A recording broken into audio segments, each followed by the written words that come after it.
বাংলাদেশে সবচেয়ে বড় কনসার্ট 2010 সাল থেকে শুরু করেছে ইসলামী পাঠাগারের সভাপতি, ইকরা পরিবারের সভাপতি, এই যে টকবকের তরুণ যুবক সাইফুল ভাই, সে 10 থেকে শুরু করেছে এখন পর্যন্ত লাগাতার।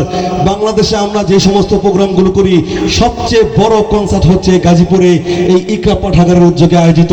আমরা 10 থেকে শুরু করেছি, এখন পর্যন্ত কোন কনসার্ট এটাকে ছাড়িয়ে যেতে পারে নাই। বলেন না আলহামদুলিল্লাহ। এত আসছে আলহামদুলিল্লাহ, আর একটু জোরে আলহামদুলিল্লাহ। ইকরা পরিবারের জন্য অনেক অনেক ধন্যবাদ এবং ইসলামী পাঠাগারের জন্য অনেক অনেক শুভকামনা রইল। ভাই সময় বেশি নেব না, অনেক শিল্পীরা আছেন, একজন দুইজন টকবকে যুবক চাই ভাই। এখান থেকে দাঁড়িয়ে খালি কণ্ঠে নারায়ে তাকবীর বলে পুরো মাঠকে আমরা কাঁপায় দেব, মুদির চেয়ারের পায়া আমরা ভেঙে ফেলবো।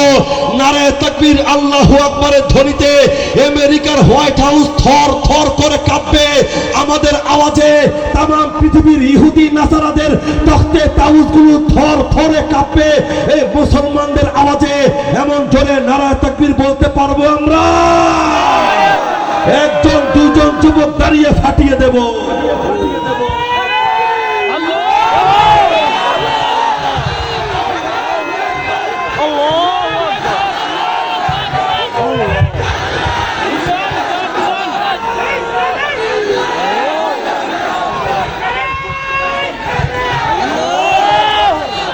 আপনারা বহু তাফালিং করেছেন, স্বজন হারা বেদনা করতে করতে।